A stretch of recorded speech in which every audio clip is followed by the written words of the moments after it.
Hey guys, it's Bree. So I normally don't read kids books. It's not a thing that I commonly do, but I had a friend who was really gung-ho about me reading this one. It's called Enter a Glossy Web by McKenna Reubush.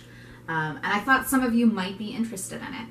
First off, I want to point out how just gosh darn gorgeous this book is. So it's very pretty, right? This is a Henry Holt book, which is Macmillan. And when you uncover it, you can see just how pretty this is. There are some illustrations throughout at the chapter titles, and they are also just gosh darn pretty. This is a story about a young girl named George. George goes to live with her uncle Constantine and Aunt Henrietta, while her family goes and tries to find her missing brother Daniel. She's left alone feeling guilty and helpless and isn't quite sure what to think of her aunt and uncle, who she's really never met. But they are fantastic people and just generous and loving from the start, and tell her stories, like one called The Council of Seven.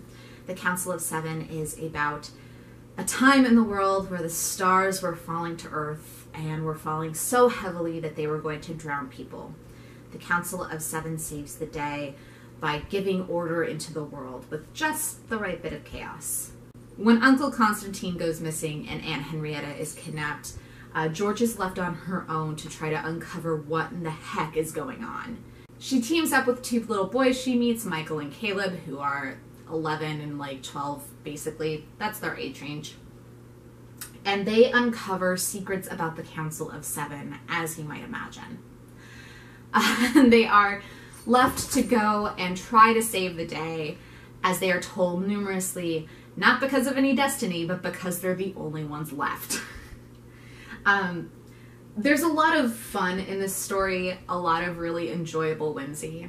I think that that's my favorite part, is there's just this very fairy tale aspect to it. It feels like reading a classic fairy tale story with that kind of whimsical aspect that you want when you're, reading like a bedtime story or a kid's story. It just feels very fantastical, but in the right kind of way.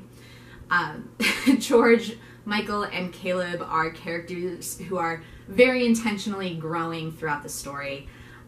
They're learning how to be brave and how to love themselves and how to take responsibility while not blaming themselves for things that really aren't their fault. And they meet these like fantastical creatures along the way, like the elves. The elves are three sisters who are kind of witches and hags and things like that. They have floating doors, which that scene reminded me, like, imagine the highway scene from Doctor Who, where there's the perpetual highway that's like 1,000 lanes high and wide, but with doors instead of cars. There's something that, to me, it felt very reminiscent of that. There are all sorts of different universes and quirky characters who are never quite what they seem. To me, this was like everything you want in a kid's book. It's a little long, but I think that that makes it the perfect kind of story for bedtime or for a kid who's transitioning out of chapter books into kind of a more young adult setting. When you're in between that, chapter books are just like not quite doing it for you, and young adult is maybe still a little bit too high on your level.